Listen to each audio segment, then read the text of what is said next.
Kan lah.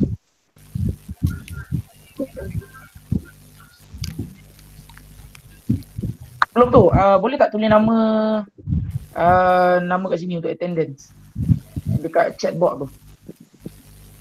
Attendance, nak nama dengan nombor matrik.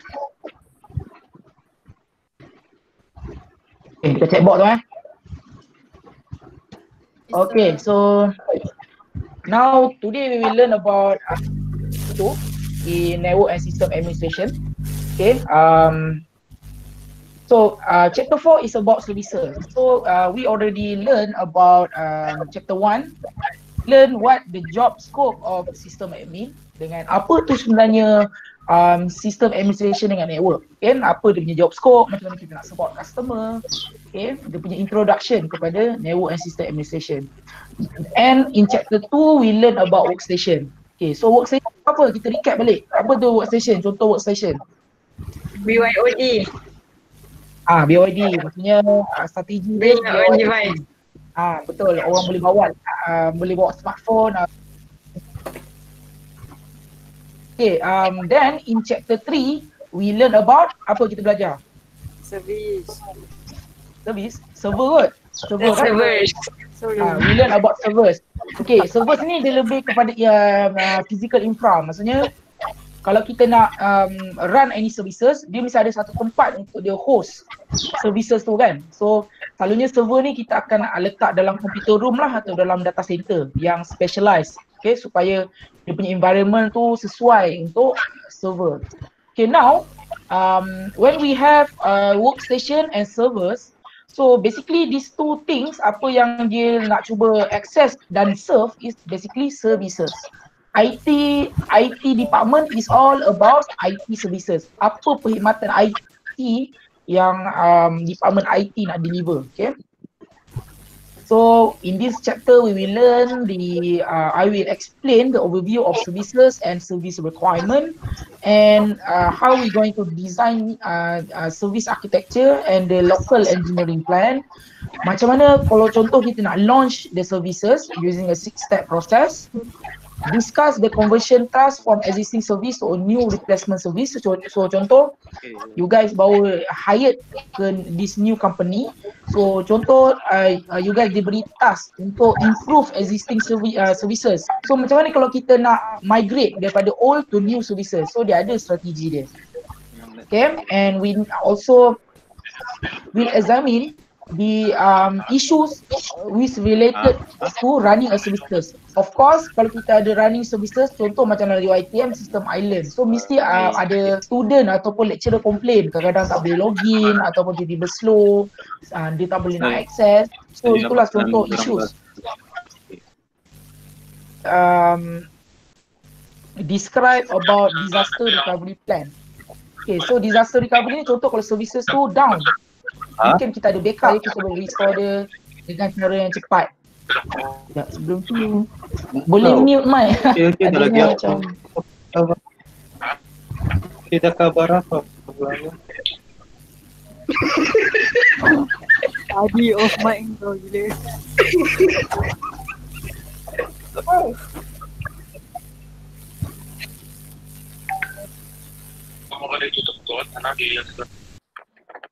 Dia buka lah. Okay, so outline ni kita akan belajar service requirement, planning engineering, resilience and performance patterns, the fundamentals. So apa tu DevOps, DevOps, service conversion dengan disaster recovery. Ada. Setiap hari. Kau tinggal apa gila. Tutup mic.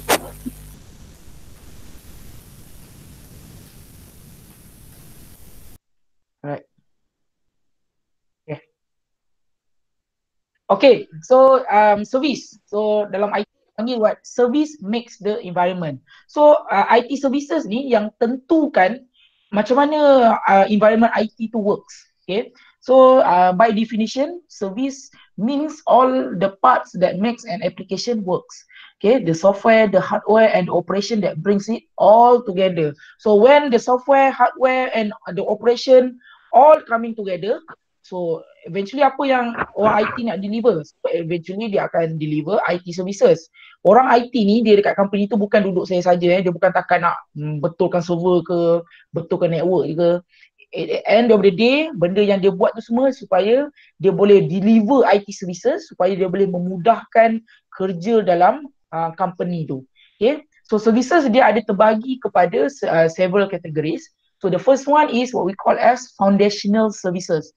Foundational services ni is services yang basic services, tetapi tanpa dia, without this foundational services, other services cannot function properly and effectively.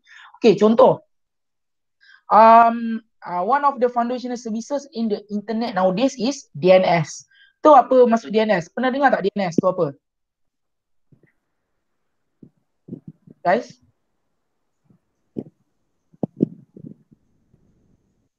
Hello? Guys, remote semua ni. Pernah.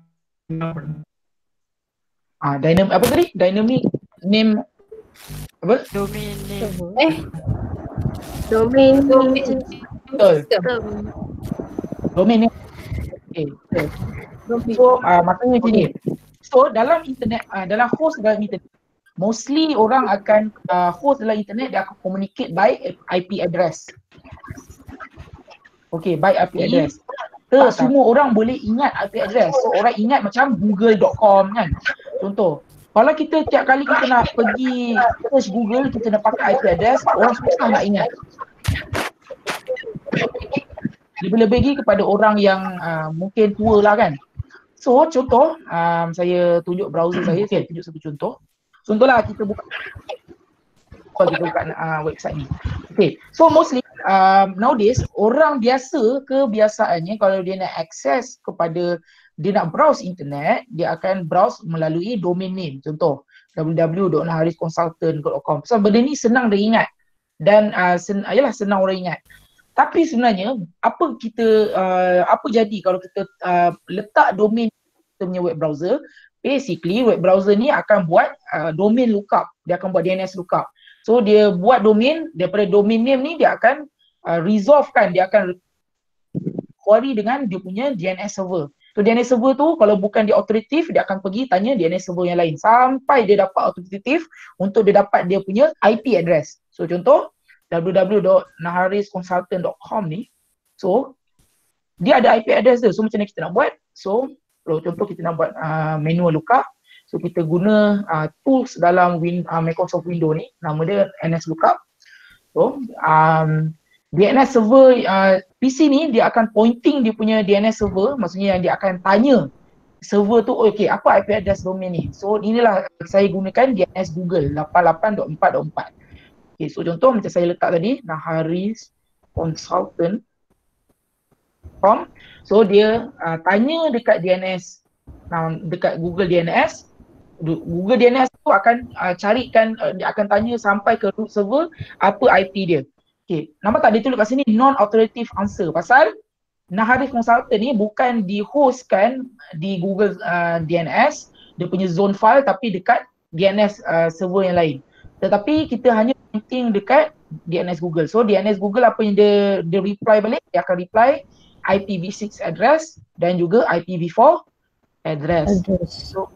So bila saya contoh saya copy ni, saya boleh akses konten yang sama tapi menggunakan IP.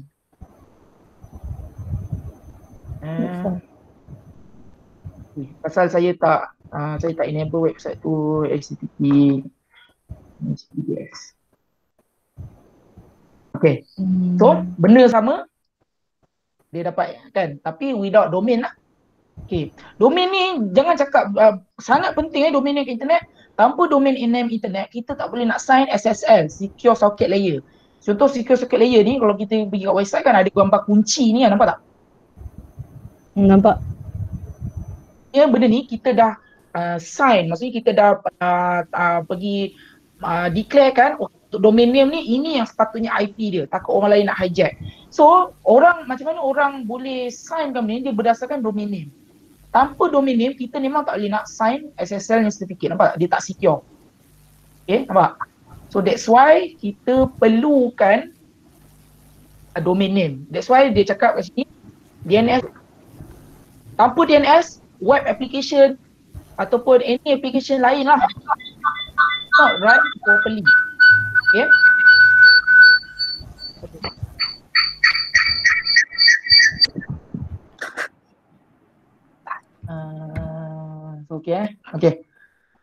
Okay, so next is DHCP. Okay, DHCP ni apa? Dynamic Host Host. Configuration Protocol. Yeah. DHCP. Tapi benda ni boleh baca sini nanti pasal tanya dalam test ke. Okay, apa tu DHCP? Berbuih. Kan? So benar dia ada DHCP, Directed Service Network Access, Internet Gateway. Okay, benda ni macam DHCP pun penting. Contoh kalau orang nak access kepada network, kalau kita connected dengan internet protocol, device tu host tu mesti ada IP address. Tak, dia memang tak boleh connected dengan network. Okay, dia memang tak boleh function normally. Dan kan kita dah belajar sebelum ni, kalau kita nak configure IP address untuk host, dia either static atau dynamic.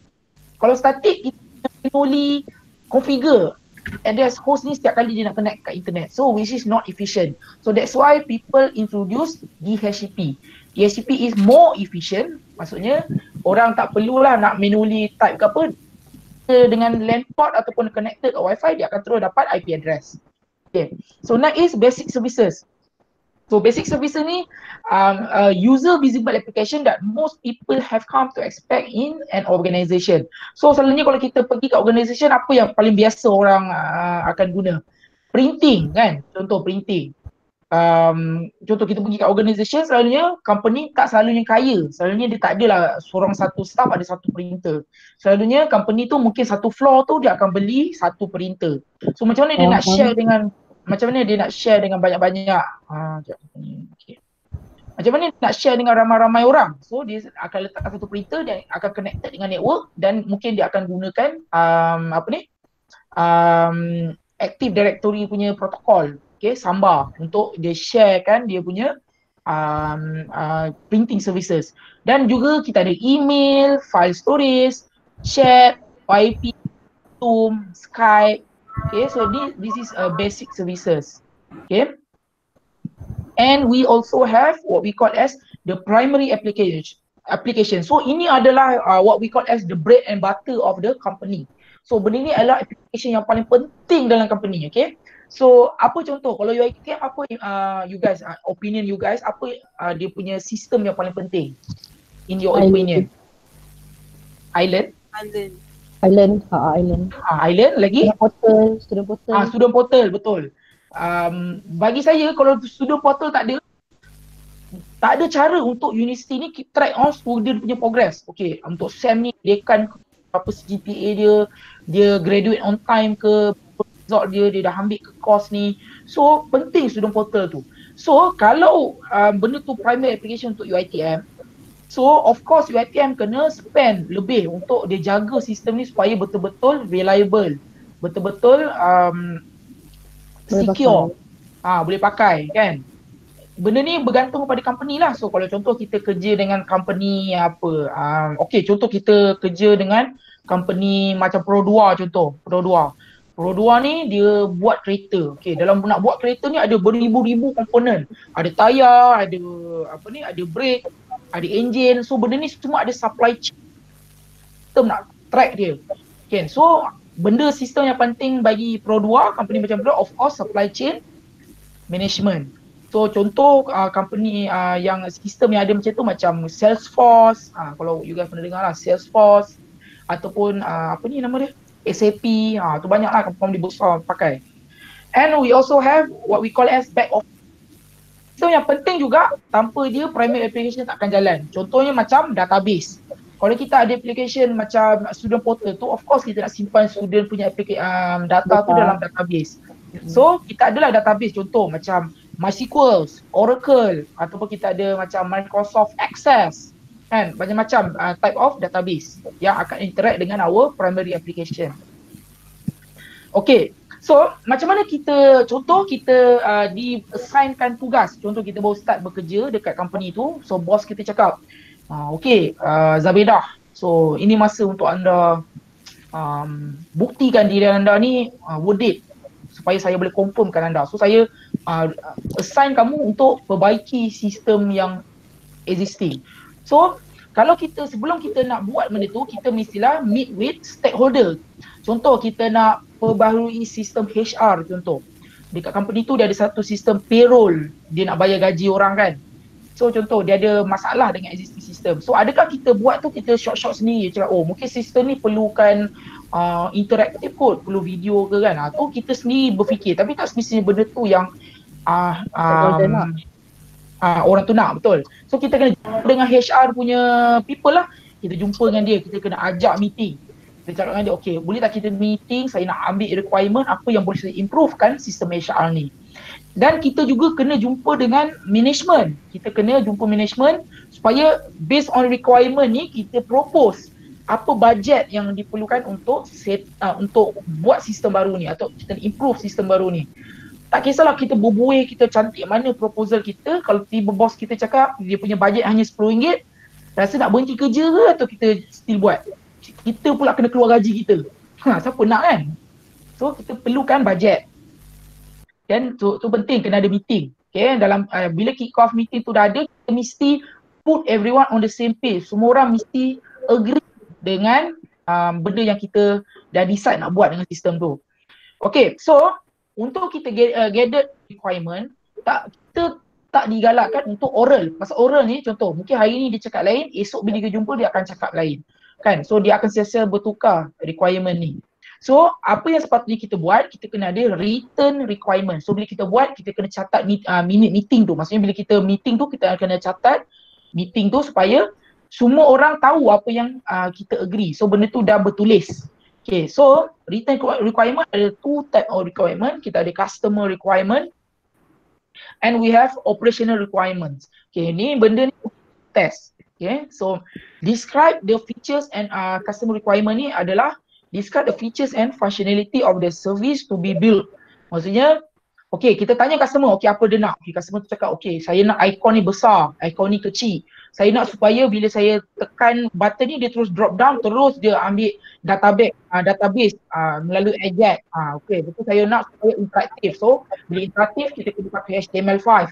Backend dia, itulah maksudnya dia apa yang customer nak. Tetapi untuk buat benda canggih macam tu, kita mesti ada operational requirement. Okay, contoh kalau macam back-end dia kita perlu pakai, pasal dia nak performance macam ni mungkin kita kena ada load balancer. So server tu mesti kita kena ada cluster. Betul kalau macam dia punya front end tu, okay dia nak pakai interactive macam ni mungkin kita kena ada CSS framework macam Vue.js, Bootstrap. Okay, so semua tu technical requirement. Itulah operational requirement. Okay, benda ni rasa kalau student IT kali pernah tengok kan? Pernah tengok kan? Semua orang pernah. Ni dah rasa beribu kali kau dah pernah tengok kan? So inilah customer requirement tu. Kenapa kita perlu ada written requirement? Pasal mungkin customer dia nak macam ni. Tapi project leader nampak macam ni. Betul, analyst nampak macam ni. Programmer pula dia buat macam ni. Lala siapa yang dia dapat tak bukan apa yang customer nak. Kan? So that's why kita kena ada written requirement. And we also need to set a scope. Okay, scope ni maksudnya projek tu kalau tanpa scope dia takkan habis. Takkan ni. Mungkin hari ni kita jumpa dengan HR dia cakap okay, sistem ni saya nak buat payroll ni apa-apa. Esok kita jumpa cakap oh tiba saya nak sistem ni boleh automatically interview orang pula. Kena letak Zoom pula dalam tu ke apa. So nanti tak berhabis. So kita kena ada scope. Kita kena ada schedule juga. Okay, bila kita nak buat, bila apa deadline dia. Okay, betul kita kena juga ada resources. Berapa budget, berapa staff yang boleh buat benda ni. So benda ni semua kita kena take into account in the service requirement. And kita kena ada juga operational requirement. Okay, so operational requirement, okay, daripada segi IT department, contoh. Sekarang ni mungkin pengguna sistem tu hanya 10 orang. Macam mana tiba-tiba kita nak jadikan dia, kita nak scale out dia tiba untuk 100 user. So kita kena start plan. So mungkin kita nak ada load balancer ataupun kita kena letak dia dalam dalam Kubernetes punya cluster ke apa. Okay, so all those technical stuff tu kita kena define dalam operational requirement. Software upgrade, so mungkin kita rasa okay software yang kita ni kemungkinan dah lagi setahun kena upgrade. So kita kena take account into all of that technical requirement. Okay. Support model, macam ni kita nak support kita punya customer. So kalau kita nak support, adakah melalui email ke, apa yang boleh kita support kan. So benda tu semua kita kena define. So benda ni boleh baca sendiri. So okay, so macam mana kita nak planning and engineering. So macam mana, apa the general engineering basic. Okay, so selalunya kita mestilah follow vendor recommendation. Pasal vendor ni dia adalah specialized dekat dalam satu bidang tu. So contoh kita ada requirement macam ni, kita tanya dengan vendor, okay kita cakap, okay kalau kita nak buat performance ni, vendor cakap okay mungkin kita perlukan CPU tu kita mesti ada apa ni, symmetric multi processing ke apa, SMP contoh. Kan janganlah kita tiba-tiba cakap oh tak ada ni tak perlu. Ni saya rasa instead of CPU kita kena pakai graphic card pula kan. Pasal kita rasakan kita punya pendapat tu macam lagi bagus. So kadang-kadang mungkin vendor tu dia dah ada pengalaman. So kita kena kaji baru kita ikut. Kan kita tengok oh okey betul kena CPU kan. So kita juga kena mirror your boot disk. So maksudnya kita dah pernah belajar pasal RAID kan sebelum ni? Pernah dengar kan RAID? RAID. Okay, so kita kena ada backup. So hard disk kita mesti ada RAID. Dan please run your services on server. Jangan sekali run kita punya program tu, web app tu dalam kita punya laptop. Waktu laptop kita tu kita letak dekat atas kita punya cubicle, kita tahan je. Orang balik office, kita tutup, betul servis tu down. Bila kita balik office, kita buka baru ada servis tu. Oh tak boleh kita mesti letak dalam server. Server tu pun kita letak bawah meja, kita mesti letak dalam room, dalam data center yang environment dia terkawal. And we must have restricted console access. Maksudnya, bila kita nak access konsol tu, tak semua orang boleh access. Hanya administrator je boleh access konsol tu untuk security. And leverage existing infrastructure. Janganlah kita kan pasal satu projek kita pergi set up network baru. Ada new project je kita set up network baru. Sangatlah membazir. So apa kata dah ada network yang sekarang ni kita integrate je sistem baru ni ada existing network. Okay, atau say existing infrastructure. And when you plan to build services, a web app, please ensure it is simple enough. It is simple enough for its operation dan untuk user guna. Contoh janganlah tiba kan orang nak pakaikan kita punya services ni kan, sangatlah susah. Kita nak dia nak access kita punya sistem ni kena download client ni lah, kena download Java lah, kena download ni kan. Padahal nak guna benda sekejap je, kita kena download 10 plugin baru dia boleh access di sistem tu. Ataupun contoh segi operation dia punyalah kompleks. Setiap kali kita nak tambah capacity dia, mungkin kita nak tambah dia untuk 100 user lagi, kita kena reboot semua server kan. Apa kata kita boleh nak tambah capacity tu hanya kita tambah existing server, point load balancer contoh. Macam itulah. So kita complex system are more expensive kan. So kita kena design dia supaya simple. Kan, simple enough for its operation and user. Okay, kita ada juga what we call as vendor certified design. So kadang-kadang kan kita tahu dalam networking kita ada Cisco Certified Association, CCNA, betul Juniper pun dia ada, betul dalam cloud pun ada AWS Certified ni semua. So kenapa kena certified ni? Kalau kita certified, kita tahu okay the best practices kalau kita nak deploy sistem ni. Okay, mungkin macam ni kita kena letak macam ni. So all the best practices kita tahu supaya kita tak payah nak discover all this thing daripada scratch. Okay, so dependency engineering kita kena tahu dalam sistem ni kadang-kadang dia bergantung dengan sistem yang lain. So kita kena tahu, okay, sistem ni mungkin bergantung kat sini. So kita kena tengok macam mana dia boleh operation dia tanpa terlampau bergantung dengan sistem yang lain.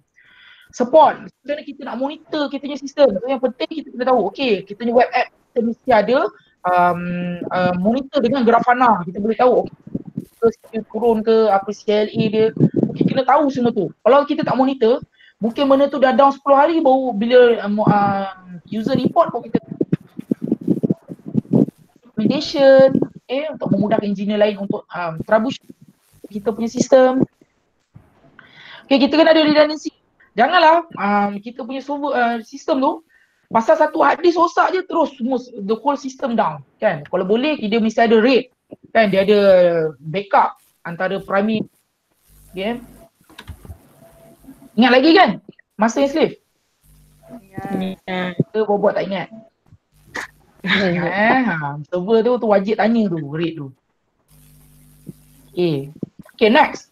Satu lagi redundancy design pattern ni, okay, ni nak introduce load balancer adalah benda yang sangat common nowadays untuk dia distribute traffic. Okay, contoh saya tunjuk. Boleh nampak tak saya punya whiteboard yang kecil ni? Tak sangat. Tak berapa jelas. Sekejap. Sekarang ni, tak, okay, kalau kecil tu, dekat screen, sekejap saya tunjuk. Dekat Google Meet ni, kat tepi tu ada muka saya kan, boleh pin. Ini, nanti dia besar. Oh. Oh, yang ni. Kamu ada, kamu boleh tekan kamu punya apa? Dah pilih nampak. Rasa. Babi pak. Boleh. Okay. Oh, sekejap saya ambil tisu je. Ikan. Sorry lah, nak beli marker semua tinggal. So, kena pakai tisu tandas. Okay.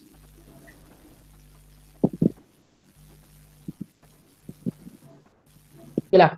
Saya nak bagi tahu load balancer ni pasal saya tak nak nanti bila juga sekejap kat IT, tiba-tiba bos cakap, okay, apa kata kita ada load balancer? Betul nanti tanya, okay Azman, apa tu load balancer?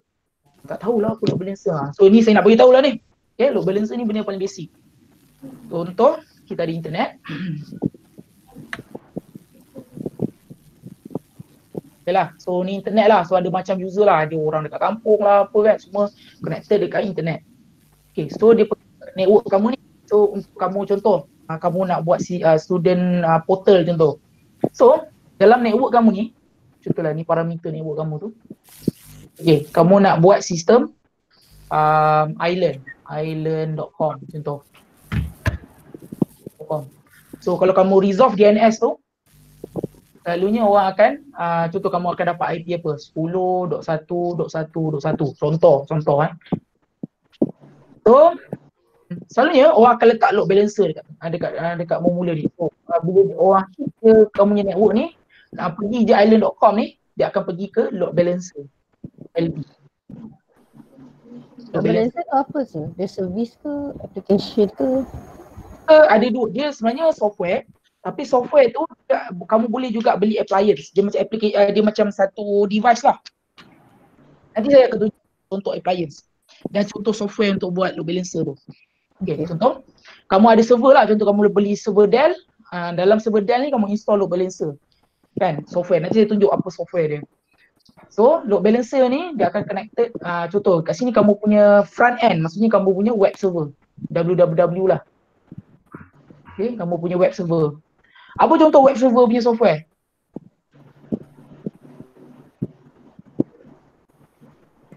Kamu belajar net sentry. Web server punya software apa? Tu. Server? Apa tu?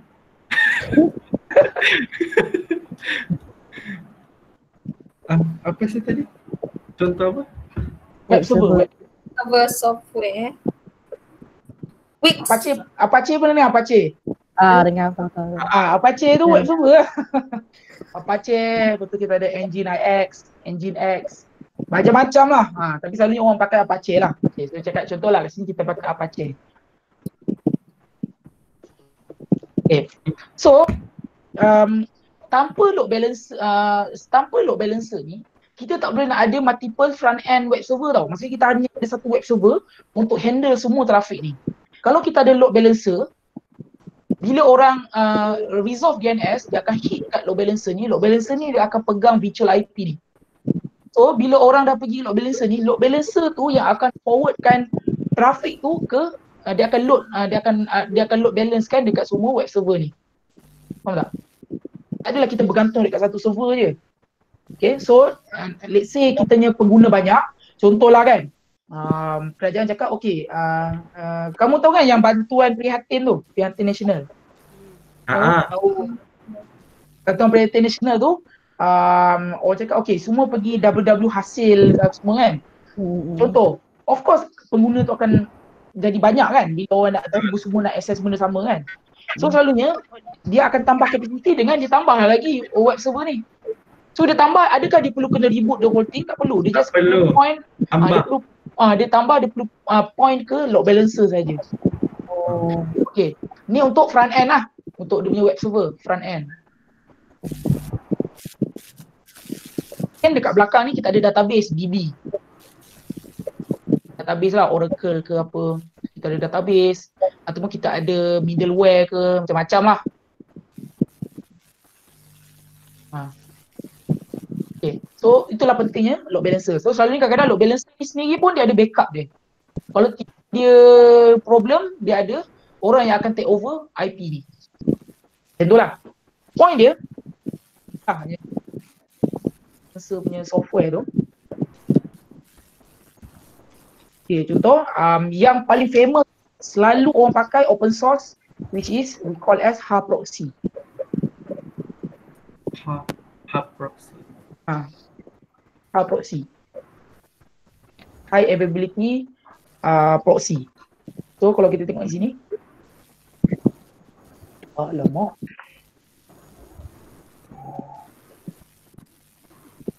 Dia save sekejap. Pasal kecil kan, tak nampak kan.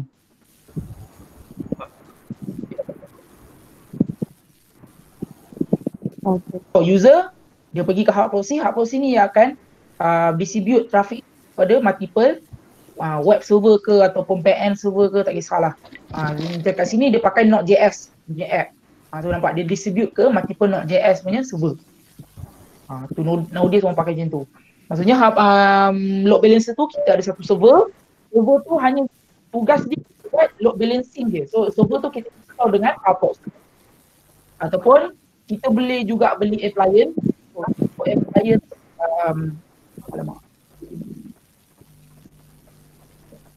So contoh appliance kepada load balancer. Maksudnya kita beli tu kita tak payah nak settle dah. Cuma kerja dia buat load balancer. Dulu lah orang selalu pakai Barracuda load balancer. Okay.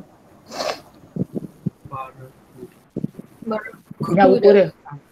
Appliance. Dia maksudnya orang beli appliance tu tak payah nak configure apa dah. Dia memang kerja dia buat untuk load balancer je. Barracuda. Kan? So selalunya kalau government punya pejabat dia akan pakai appliance, dia beli appliance. Selalunya kalau company-company kecil, selalunya dia akan buat open source lah. Macam kamu lah kena configure HAProxy tu. Mungkin bos cakap, okay, Azman, okay, saya assign kamu supaya configure server ni jadi so kamu nak pakai software apa. So, kamu kena explore lah, install HAProxy ke apa, kan? Okay. Itulah. Okay, tu load balancer. Okay, ni contoh lah. Tadi saya dah terang lah pertama. Internet, load balancer tu. Okay. Okay, performance and resilience. So contoh, kita juga kena make sure yang kita kena requirement tu. Contoh, kalau macam sistem tu, stakeholder dia cakap, okay, sistem ni saya nak buat supaya ada 10,000 orang boleh akses, supaya boleh beli tiket online contoh.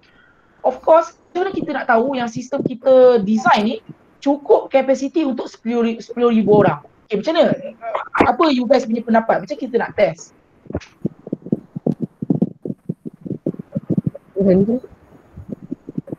Test, maksudnya nak test sistem kita ni cukup untuk serve 10,000 orang contoh. 10,000 user. Run simulation. Betul. So selalunya simulation yang you guys cakap tu sebenarnya nama dia load test. Load test. Load test, stress test. Punya ayat dia load ataupun stress test. Contohlah, dia sebenarnya nak buat load test ni banyak. Dia ada Hyper, JMeter, JUnit, macam lah, dia ada software dia. So, someone dekat internet lah kan. Contohlah kat sini satu host dekat internet ni, kita install dengan JUnit, JMeter. Okay, connect dengan internet. So ada IP ni. So bila kita run load test tu, kita cakap okay, simulate 10,000 orang punya trafik. Dia macam buat DDoS lah, tapi sebenarnya bukan DDoS. Dia simulate 10,000 orang punya trafik. Sudah hantar semua trafik tu pergi kat sistem kita. So kita kena tengok, boleh tak sistem kita hang tak bila ada 10,000 ni. So kita test lah. So ini load test dengan stress test ni banyak lah dia punya software yang boleh buat. So kita akan test sama ada sistem kita ni boleh tahan tak dia hantar 10,000 trafik contoh. Benda tu kita kena buat bila kita design kita punya services. Okay. Dan kena ada redundancy lah, kita kena tengok sama ada kita punya load balancer boleh tahan tak, atau kita kena ada secondary load balancer. So all of that mesti take into account. Okay, performance and scaling. Sama lah tadi. Macam mana kita nak ensure that performance tu kita boleh scale. Kita boleh, contoh kita tiba kita check tadi, oh tak boleh, tak cukup. So bila kita nak tambah, kita boleh spin new VM. Contoh, macam kita nak tambah. So tambah kan tanpa kita reboot the whole system. Kita juga kena buat data flow model lah. Data flow model tu kita tengok. Okay, kalau trafik daripada 10,000 ni, dia pergi sini apa dia? Hit router dulu contoh. Daripada hit router tu dia pergi kat load balancer. Daripada hit load balancer tu mungkin dia akan pergi sini-sini. So kita kena tengok setiap komponen boleh tak under stress. So kita kena buat data flow model. Okay. Apa tadi? You can address performance and scaling problem by seeing which part of the data flow model, which part yang satu ni is the weakest point. So kat situ kita kena improve lah. Okay. Okay, so bandwidth versus latency. So apa beza? Apa pendapat you guys? Apa beza antara bandwidth dan latency? Bandwidth. Macam mana tadi? Dah dengar tadi? Jawab. Salah tak apa, tak kisah. Like Wi-Fi. Internet tekan. Bandwidth. Jadi macam Wi-Fi. bandwidth Fi. Dia lebih kurang macam konsep dia. Okay, bandwidth ni kita talk about berapa banyak boleh. Kalau latency ni kita kira berapa jauh. Okay, bandwidth ni contoh dia analogi dia lebih kurang macam highway. Okay, so contoh kalau kita ada jalan kan, kalau jalan kampung tu dia ada satu pergi, satu balik. So mungkin bandwidth jalan ni mungkin dia boleh 10 kereta dalam satu so kalau kita nak tambah bandwidth, kita tambah lagi lorong kan. So kan boleh jadi 20, berapa banyak. So macam contoh bandwidth dia, contoh dekat rumah saya pakai Maxis Fiber 30 meg contoh. So bandwidth saya 30 meg lah. So saya boleh upload, download trafik 30 meg. Kan? So kita tengoklah bandwidth kita, contoh kita nak buat kita ni, so kita dengan bandwidth 100 meg contoh. Kan? Kalau latency ni contoh customer kita dekat rumah, contoh dekat mana? Dekat Bendang Kedah contoh. Bendang Kedah. Kita dekat berapa masa yang paket user tu ambil untuk sampai balik dekat dia. Okay. Kalau kita punya latency, kalau dia contoh dia macam guna Zoom ke atau kita buat online learning macam ni kan, nanti dia akan jadi sekat-sekat pasal dia jauh. Video ni kadang-kadang dia sangat latency sensitive. Kan, dia sangat concern pasal latency kan, nanti tu sangkut-sangkut. So contoh, kalau kita application kita tu, pengguna kita ni dekat Malaysia kan, takkanlah kita nak spin kita punya VM ni dekat US, membazir kan, jauh. Nanti latency akan tinggi. Contoh saya tunjuk contoh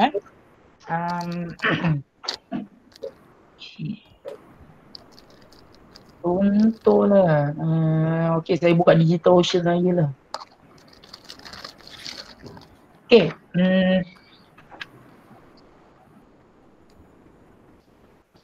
Lapar dah.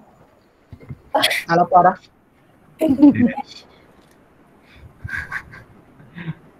Aku lapar je. Okay. So saya ada VM, saya spin, saya subscribe dengan DigitalOcean lah. So VM saya ni saya spin dekat Singapore, SGP 1 ni. Ni node data center dia dekat Singapore. So kalau saya ping IP dia, so saya copy IP dia. Betul. So selalunya kita pakai ping tu kan, kita dah belajar dalam lab kita. So contoh saya ping IP ke Singapore. So tengok dia ambil berapa latency dia. Dalam around 40 millisecond something, right? Contohlah kita spin satu VM, kita letak dekat New York contoh.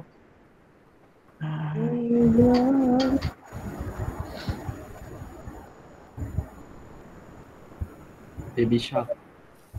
Baby Shark. Contohlah saya ambil, saya just nak set VPN, saya letak dia dekat data center New York lah. Okay.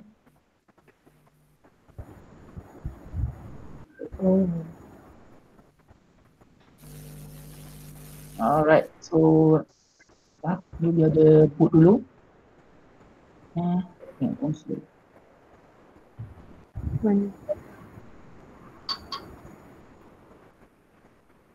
Dia tengah load. Sudah keluar. Makan dulu.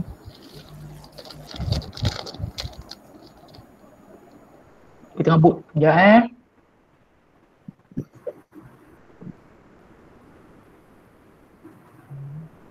Nanya apa tu Kemi?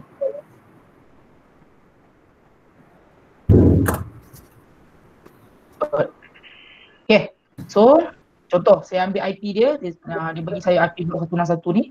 Contoh saya ping.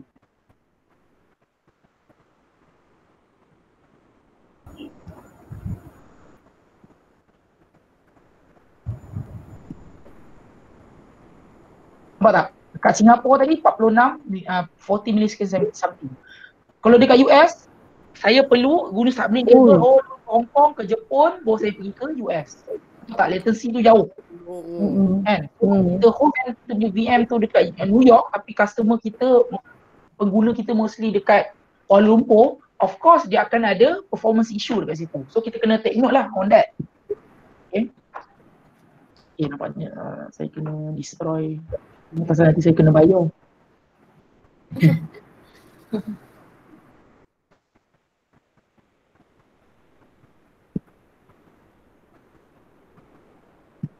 Alright. Belah. Okay, service launch. Okay, so sekarang tadi kita dah design, kita dah ada requirement, program kan, kita dah run kat ni. So macam ni kita nak launch. Okay, launching a new services such as email, system or VPN server ataupun ni, dia ada yang web based kan. So macam mana kita nak launch? So dia ada step dia, kita tak boleh nak suka-suka hati je launch. Okay. So selalunya dia ada 6 step launch process, kalau ikut buku ni lah. Okay. So first kita kena define the readiness. So apa yang kita kena buat? Okay, kita tulis kat situ, okay kita kena inform customer IP address yang baru. Atau kita kena buat apa? Kita kena bagi training kat user. Lepas satu lagi, kita kena backup. Apa semua-semua tu. So ada list saja tak guna, kita kena work the list. Okay, kena buat semua apa yang kita dah senaraikan. Dan lepas tu kita kena buat beta services. Beta services ni maksudnya untuk elakkan berlaku isu yang besar, kita hanya contoh, sistem kita yang baru ni kita hanya buka kepada 10 orang je. 10 orang ni dia akan test dulu dan dia akan bagi feedback. Apa kelemahan, keburukan mungkin kita boleh perbaiki dulu sebelum kita buat production launch. So bila kita dah launch the project service ni semua boleh access lah. Tapi of course, bila kita dah launch production, of course nanti bila ramai orang access, dia akan start nampak problem tu sini, slow sana, problem sana, problem sini. So kita kena capture the lesson lah. Kita capture lesson tu dan kita improve our system. Dan kita repeat lah sampai you guys pencin. Sampailah keluar duit ETF. Itulah kerja orang IT. Okay. Common launch problem ni selalulah berlaku bila kita launch service baru. Dia fail dalam production kan. Bila dia launch je semua orang, bila dah buka je error sana, error so ni dia tak elok lah. Mungkin dia upah programmer yang tak begitu mahir dalam tu kan. Unexpected access method. Kita nak orang access sistem ni melalui laptop, tapi orang access melalui telefon je tu. So bila dia pergi ke telefon, dia punya interface tu tiba-tiba jadi macam pelik kan. So kita kena expect benda berubah. And ada production resource unavailable kadang-kadang kan. Kita dijanjikan oleh untuk 10 server. Tiba management cakap, okay saya hanya mampu 1 server je. Macam mana? Kita kena tahulah semua tu. New technology failure kan. Tiba-tiba kita teknologi tu terlampau baru, sampaikan ada bugs ke tak ada siapa nak betulkan kan. So lack of user training, tak ada backup. So benda ni semua kita kena take note supaya kita tak dapat problem macam ni. Okay, kita kena buat content. Okay. Dan kita juga ada what we call as the concept of DevOps. DevOps ni sangat famous nowadays. Kalau korang kerja pun nanti dia akan tulis we are looking for DevOps developer. So apa DevOps ni sebenarnya? Dia adalah what we call as a continuous integration and deployment. So dia DevOps ni dia macam okay, kita ada main programmer, tapi DevOps ni dia lebih konsep macam mana dia nak improve the process of deploying the services. Dia akan okay, macam mana dia nak keep track on version. So version baru ni macam mana dia nak deploy kan? Pernah dengar Git tak? Git? Apa? Git ni GitHub, bukan GitHub. GitHub. Pernah dengar Git? GitHub. GitHub. Pernah. Git ni dia macam kita boleh keep track on siapa yang contoh kita tengok software macam Linux kena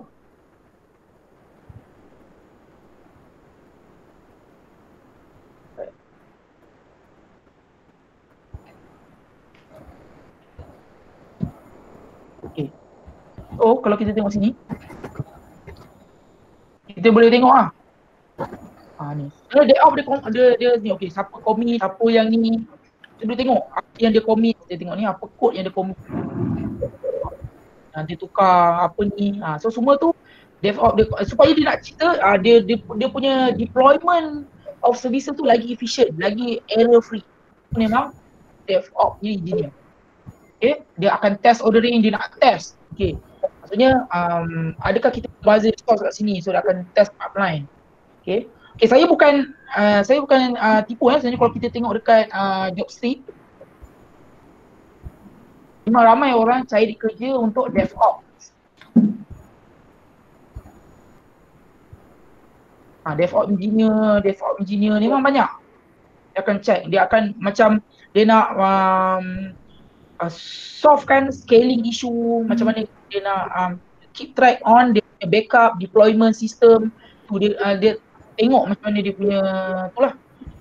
So launch categorization tu dia ada chaotic, periodic, continuous, push on blame. So benda ni semua kena baca dan dia sangat berkaitan dengan DevOps punya field ni. Okay.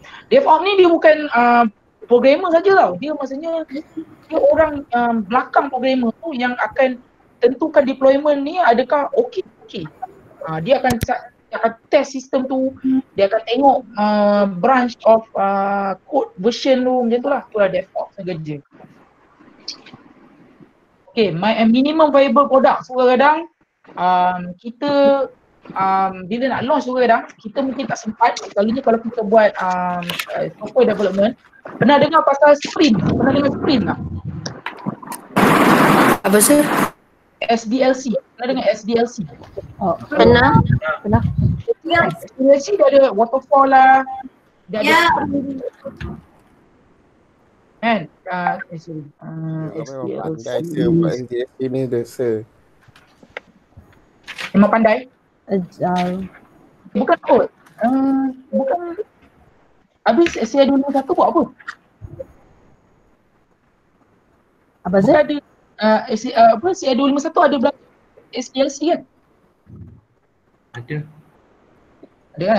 So Along the itulah process. maksudnya kalau contoh kita ambil dalam ataupun kita ambil agile, dia buat sikit-sikit tau. Dia akan buat minimum viable product dulu, benda tu jalan dulu.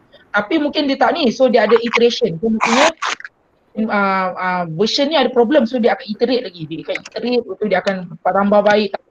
Itulah minimum viable product. Sampai benda tu dapat keluar daripada beta punya version lah. Bila dia keluar beta version tu, dia boleh buat production. Macam tu lah. Dia launch tu dia akan betulkan. Better way to organize our work is to first build a beta system with absolute minimum features to be viable operational contoh. Then dia improve. Okay. So ni contoh lah DevOps punya case study. So benda boleh baca lah dia macam ni dia nak launch with data migration. Contoh macam ni dia nak buat migration of data. Okay. Ni banyak lah. Kadang-kadang dia backup kat situ dulu baru dekat sini. So ni adalah all ni please baca sini Okay. Macam mana kita nak buat email migration kan, contoh kita ni. So ada dia punya cara dia. So ni memang DevOps punya tugas lah. Okay, macam mana kita nak minimizing, contoh kita nak migrate ke servis yang baru. Contoh kita dah nak launch lah servis baru tu, macam mana kita nak buat servis conversion. kepada sistem yang baru. So kita boleh minimize intrusiveness tu. So macam mana? Dia ada strategi dia. So ada bila waktu best time tu kita schedule, kan? So benda ni baca. Layers versus pillars punya ni, okay ni please baca. Vendor support, okay please bila kita, contoh kita beli server tu untuk hostkan kita punya services tu, kita mestilah ada vendor support. Pasal nanti vendor yang tahu kan macam mana dia nak troubleshoot kita punya hardware tu, infrastructure tu. So please kita ada warranty ataupun ada orang panggil support agreement lah. So dekat situ kita tahu, oh okay, bila ada problem kita boleh call vendor, cakap oh server ni ada lampu blinking ke apa kan. So bila kita vendor support baru kita boleh ask our vendors. And we must also have a good communication. So kita kena mesti communicate dengan semua stakeholder, communicate dengan kita punya customer, okay. Training tentang user kan, lebih lagi pada golongan dah veteran ni kadang-kadang sistem baru je, oh mana nak klik kan, button mana semua kita kena include dalam kita punya tu training. Kita juga mesti bagi training kepada kita punya staff IT juga supaya dia boleh support dengan kita. Dan digalakkan untuk buat gradual roll out lah. Instead of kita launch kat semua orang, better kita launch kat contoh department ni dulu. Bila department ni rasa okey, baru kita boleh launch kepada the whole department sikit-sikit and terus semua kan. Okay, please avoid flashcard, maksudnya terus buat. Jangan pasal dia ada banyak risiko dia. Okay, then kita kena ada backup plan. Maksudnya bila kita nak rollback, contoh kita launch sistem baru kan, so kita ada backup, kita ada sistem lama. So bila kita launch, kita check sistem baru ni rupanya ada error kan, benda ni boleh buat data hilang ke apa kan. Bila kita boleh rollback, macam mana kita boleh rollback ke sistem yang baru? So kita mesti ada decision point. Kalau decision point ni sebenarnya bos IT boleh decide. Kalau kita tak ada decision point, kita nampak error saja terus kita rollback. So sampai bila kita nak pergi ke sistem yang baru? So bila kita nampak ada problem, kita tanya dengan bos kita. Kita cakap, okay, patut tak kita rollback ke sistem lama? So bos kita decide, management decide, kalau rasa tak apa, kita push forward je dengan sistem baru. So kita push forward. Kita juga sebelum kita nak launch kita punya production tu, kita mesti buat risk analysis. Kita kena ada disaster recovery dengan data entity. Kita kena tengok, okay, dalam masa 5 tahun, apa probability untuk hard disk dekat server tu rosak? So perlukah kita invest untuk RAID? Perlukah kita buat distributed file system? So semua tu kena ada, kita kena buat risk analysis. Apakah risiko untuk server room ni untuk kehilangan power? Kita secondary power? Perlukah kita beli bateri contoh kan? Kita kena buat semua risk analysis tu. Legal obligation pun, kadang-kadang kalau kita ada Personal Data Protection Act, contoh kita kena make sure yang kita punya sistem ni bila kita up and running, dia boleh bagi macam bank, make sure duit orang tak hilang daripada orang punya sistem. Pasal kalau tidak, MCMC ataupun orang boleh report kat SMC, so kita akan kena tindakan legal lah, legal operation, orang kena saman. Okay, damage limitation. So kadang-kadang bila kita nak launch tu, kadang-kadang kalau ada berlaku some error, of course benda tu in the real world kadang-kadang kita ada kemungkinan untuk fail. So bila berlaku tu, kita mesti ensure that we use the cause of disaster supaya kita boleh cope up balik, kita tengok apa yang kekurangan dan kita improve back launch. Okay, kita kena ada preparation. Please, lack of preparation memang membuatkan disaster. So kita kena prepare. So maksudnya kita kena ada lah, contoh launch tu kena ada 2 server, kena ada load balancer. Kita kena ambil tahu benda ni, kita kena prepare. Kita kena mesti ada backup site, kena ada multiple server, okay. Kena ada RAID. Okay, data integrity ni itulah saya cakap tadi, kena ada RAID, kena ada security features yang dia boleh check kali cache. Okay. Okay, redundant site sama. So redundant site ni dalam kita punya sistem tu, kita mesti make sure kita ada site. Okay, redundant site ni pun penting juga. Apa masuk redundant site Sekejap saya nak print dulu.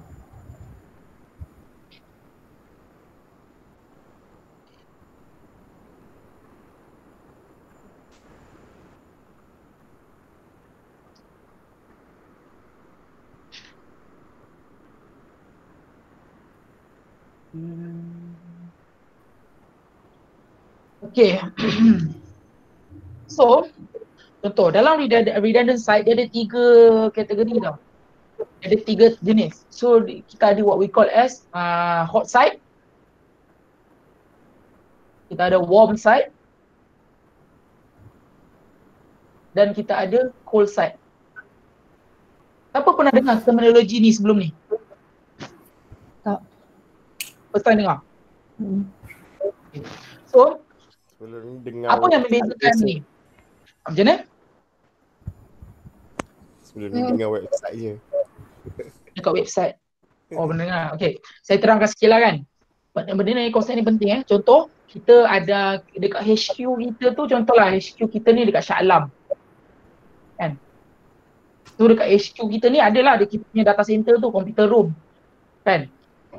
So, dekat kita punya, so in case berlaku apa-apa dekat kita punya HQ Alam, in case berlaku kebakaran ke ataupun ada data loss ke atau apa-apalah. So kita mesti prepare for what we call as redundant site. Contoh kita pergi beli site tu, contoh kita beli tempat tu, space tu, contoh dengan Strateq contoh dekat Petaling Jaya. PJ So contoh bila berlaku any disaster dekat kita punya data center dekat Shah Alam ni, kita ada redundant site untuk kita movekan our IT operation ke secondary data center. Benda tu kena ada.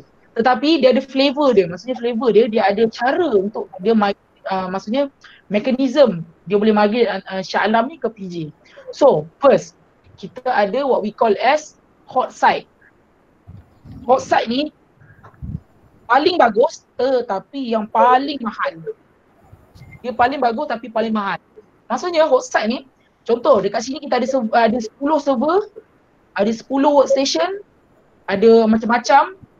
The exact equipment dengan software tu kita replicate sebiji-sebiji dalam PJ ni. Kan? Ada 10 server kat sini, ada 10 server. Ada 10 workstation, ada 10 workstation. Ada software ni, dia ni pun ada software ni. Dan power dia sentiasa on. Kan? Dia macam, so anytime bila berlaku ni, mungkin dia ambil masa saat je untuk transfer dia punya servis kat sini. Tu hot site. Tapi mahal lah kan, pasal kita kena beli redundant. 2 benda. Ada satu katanya juga. Tu mahal. Tu kadang-kadang orang tak mampu. So orang buat apa? Kan? Orang buat warm site. Okay, kalau warm site ni, dia macam hot site tetapi dia ada sama, equipment sama, software sama. Tetapi mungkin dia offline kan benda ni. Dia tak payah nak bayar power dia tak payah nak bayar elektrik kan. Maksudnya dia tak payah nak bayar aircon tak apa kan. So bila berlaku something baru dia boot up sistem tu. Maksudnya baru dia buka baru dia buka power, baru dia buka aircon, baru dia boot up. So mungkin tadi ambil masa 1 saat, mungkin ambil saat, second untuk migrate. So warm site ni mungkin dia ambil minit untuk dia migrate. Kan? Tapi still ada interruption kat situ. Tetapi yang paling murah, maksudnya yang mostly orang buat lah kan, which is what we call as cold site. Cold site ni, dekat PJ ni dia tak adalah semua equipment tu. So mungkin dia hanya ada rack.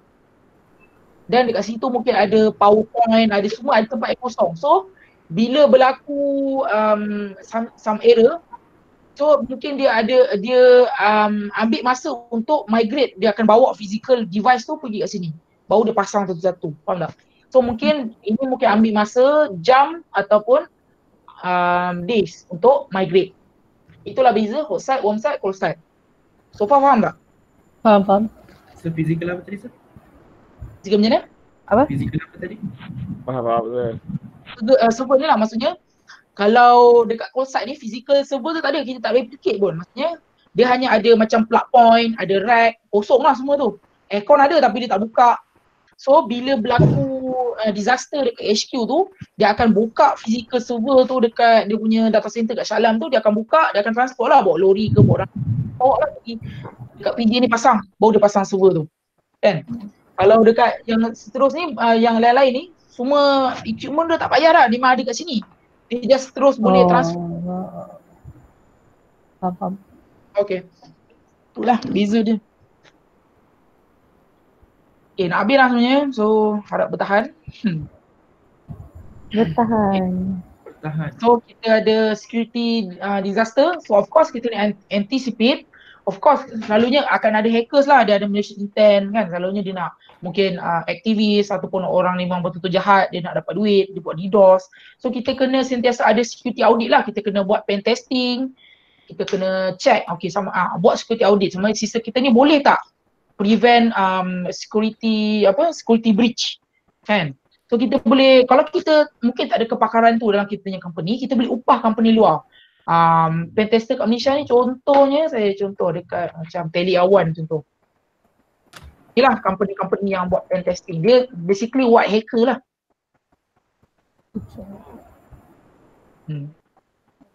Siap. Web testing. Okay, so dia akan test lah. So bila kita dah buat kita punya website tu, dia akan test untuk break in into our system. Macam tu lah. Dia akan test. So nanti dia akan charge kita lah. Tapi contoh kalau kita tak ada kepakaran tu. Tapi kita kena buat untuk elakkan security disaster ni.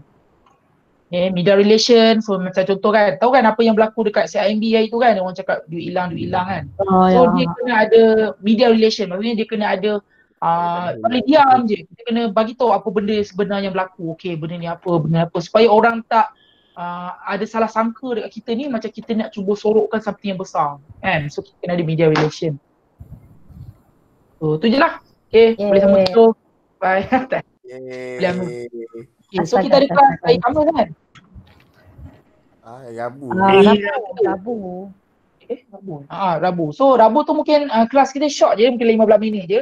Saya sebenarnya untuk Rabu tu saya nak terangkan pasal lab je, apa nak kena buat untuk lab 3. Okay, so kita jumpalah nanti hari Rabu. Okay, so anything else? Saya buka untuk pertanyaan. Kalau kuat ada question. Tak ada sah. Tak ada semua dah tanda attendance? Masa tanda tangan tu. Tanda tu. Saya dah tulis attendance tepi tu. Saya nak copy, saya nak untuk macam rekod kehadiran. Susah. Tak ada pun. Susah. Kita orang buat satu-satu. Dia tak tersusun. Tak boleh copy. Semua orang tulis pada masa yang sama. Apa kita kopi dah banyak ke? Tu Padlet. Tahu Padlet kan? Ya, Padlet. Buka Padlet. Ada. Apa tu? Madam Zulaili punya tu. Apa kau? Apa dia? Padlet. Oh. Okay, faham. Alamak, lambatnya otak.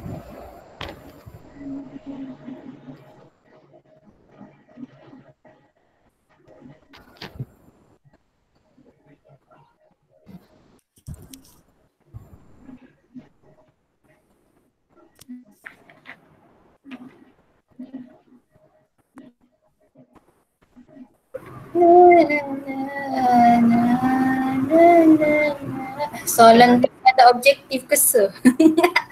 Ada. Soalan minggu depan ada multiple choice question. Saya dah letak kat chat So okay. Pergi tulis nama kat situ masing-masing. Dia boleh dalam satu masa yang sama kot.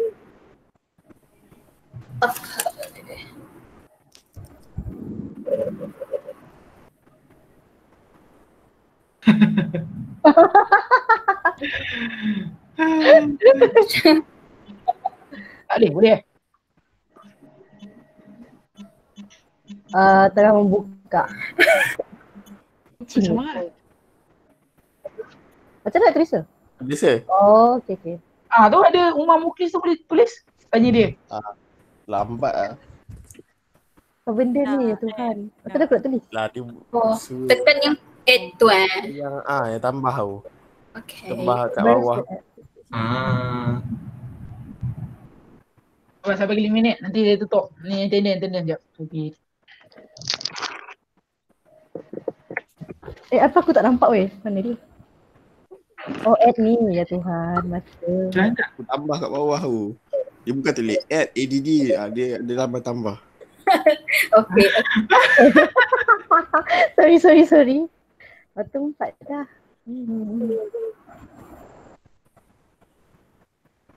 Sekejap lah. Di mana?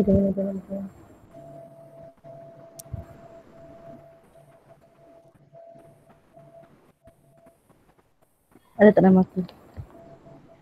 Syakil ada dah. Zira Syakil. Okay. Gila tu. Apa nak tanya?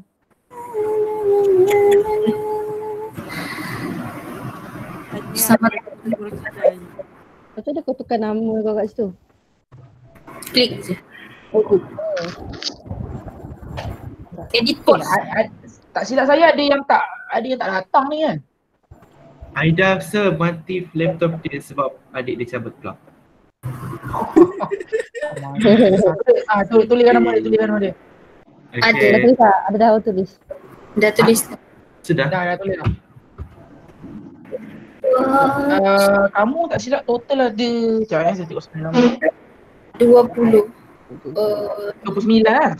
25 baru. 26. 25. Ya.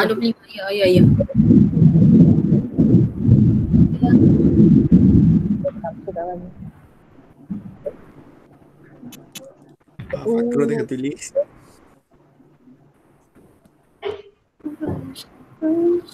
Ila. Nanti Mana masalah punya? sama.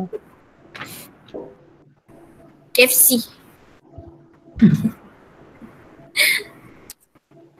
Tengah record Niki lah. TikTok. Oh.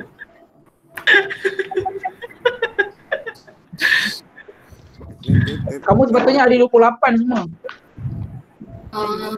23 orang ada tu. Sekarang 25. Ya, Tu nanti apa ni lah cakap dengan dia orang mana yang tu ingatkan lah. Baiklah. Okay, kalau semua tulis nama tu je lah kot.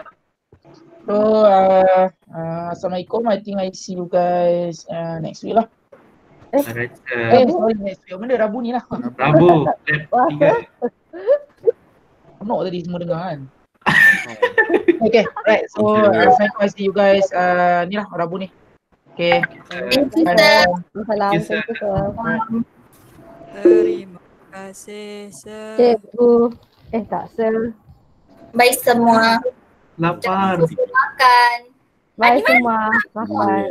Ha? Adik minta more. Hai. Dari Saya Kak Mai. baca dengan sebelah je ni. Raja dia sama ke? Wah, si Adi. Hi everything. Adi sudah kau mandi? Sudah pula, tapi belum makan. Kelam dia kau. Raja dia nama ke guys? Adi bohong. Aku nak mandi lah, gila pahal kau. Aish, hello. Raja? Nama kau dah ke? Dengar suara. Yang bau tu Ada. kau gila, tak mandi. Adi rindu dahi kau. Apa? Rindu dahi Wapa kau. rindu dahimu. Ha, Mek. Siapa tak mandi lagi tu? Dah mandi ya. Anak-anak semua. Ash, baju kau dengan loker kat belakang tak ada beza. Lain slow lah. Acar, Raja tu acar lepas tu nak keluar. Kita masalah recording ke ni? Daya, adik siapa tu? Ini comelnya. Aku anak Adik kau? buah Daya tu. Mana? Apa yang korang tengok? Aku tak nampak pun. Si Daya punya anak buah apa Mek. tu? Oh, Mek. Anak Aisyah. Mek, Eh. Mek, Eh. Mek. Apa? Sampai bila nak ada anak buah anak kita macam mana?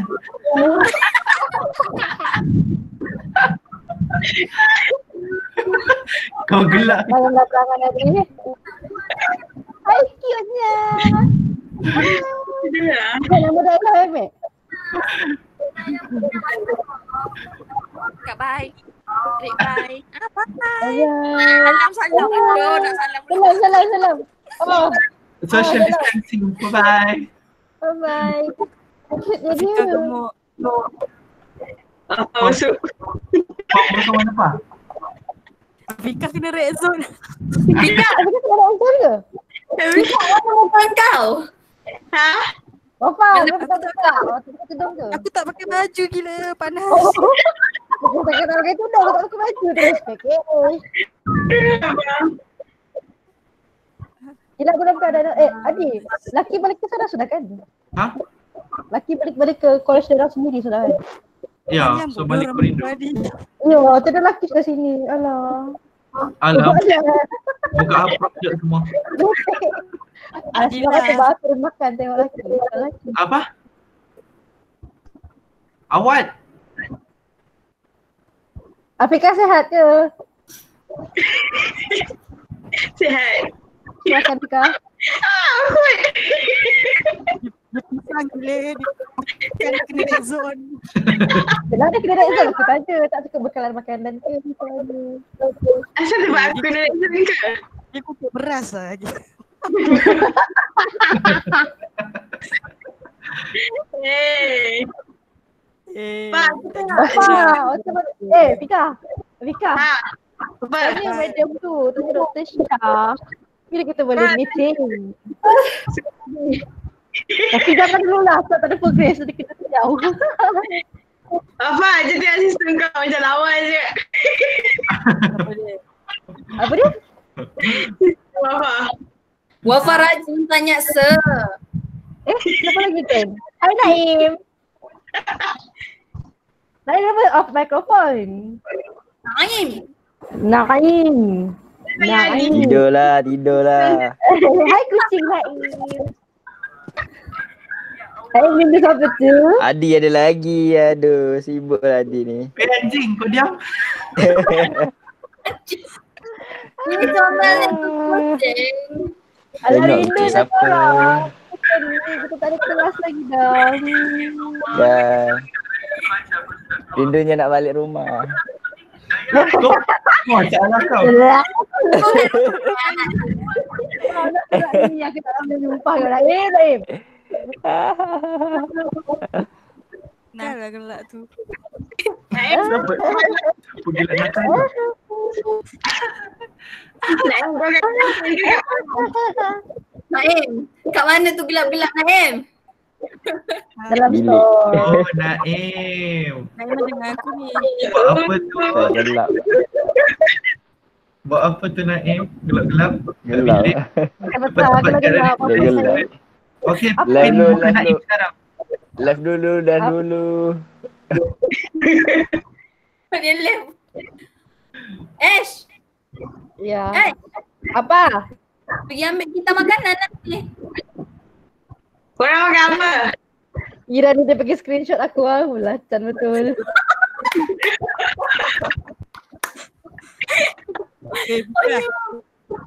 Dia bang. Kita dua duduk rumah. Kita dulu.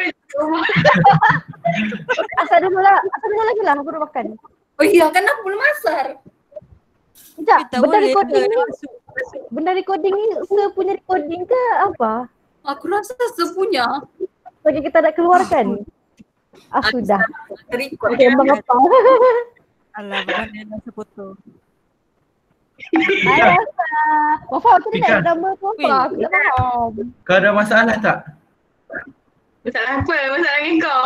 Tak, kalau kau ada masalah boleh call ni Talian Nur. Kata saya.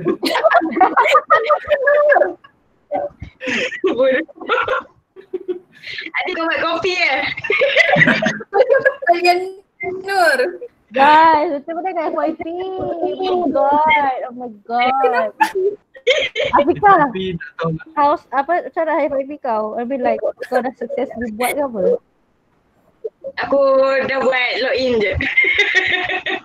Okay, dia data kau guna apa? Flutter ke? Tak, aku nak Ionic. Ionic dia punya database okey tak? Aku tak buat database. Tak tahu lagi. Ya Allah, database dah berapa lama guna buat? Maksudnya sama lah kita. Aku pun Ionic. Gila, kau bukan buat app ke? Buat Yelah. apa? Lepas tu tu. Kau tahu tak? Yang dekat Padlet Madam Lily tu. Apa? Padlet Madam Lily tu kau post yang web Adi dengan Fika dah hantar chapter 1 ke? Belum. Sudah. Aku sudah. Aku tak faham apa yang kita bintang dengan Dr. Syahid kita perlu improve balik tu. Itulah. Yang tadi tu kah? Ya, Astaga. Tak buat lagi. Saya ambil bukan apa. Apa kau dah hantar ke? Boleh kau hantar chapter 1 tu balik? Tak payah edit. Kena edit. Hantarin dulu punya. Apa? Kena edit Akilah dia cakap. Hujan. Hujan yang turun bagaikan air kencing. Tak boleh masuk college tau. Apa? Apa bapa? Tak boleh masuk college kan? Tak boleh. Kalau orang luar dia tak boleh. Sangat strict. Alah, aku nak duduk college. tak habis kan. Tak bukan tak habis macam Adi, Grab boleh masuk ke Adi? Grab Kilas aku. Food Panda tak? Grab Food tidak. Grab food je. Sebab aku kan ada Food boleh. kan. Aku pernah juga aku pergi appointment aku. Kau pergi minta surat lah dengan yang Kolej Mawar untuk kau kebenaran keluar. Iyalah, tapi maksudnya orang Grab tu tak boleh masuk ke sini, faham tak? Ni lah tempat SRK lah. Itulah kita jumpa SRK. Dia cakap tunggu nanti dekat-dekat tarikh nanti remind dia balik. Mungkin dia yang hantar. Ya mungkin Itu yang Cik Maria tu. Puan Maria. Bukan dia sudah kahwin? Belum kahwin ke? Dia Sudah. Cik Zila. Cik Zila belum. Oh, salah Puan Maria. Maria. Ada Cik. Maria. Okey, kawan. Haleluya. Janganlah kita asar. Yalah, kita jumpa. Bye. Bye semua. Bye. Oi biji. Oh biji. Pantai. Kau ada biji. Pantai. Okey lah bye. Bye. Kita nanti jumpa. Bye. Bye. Bye semuanya. Bye. Assalamualaikum. Bye. Bye.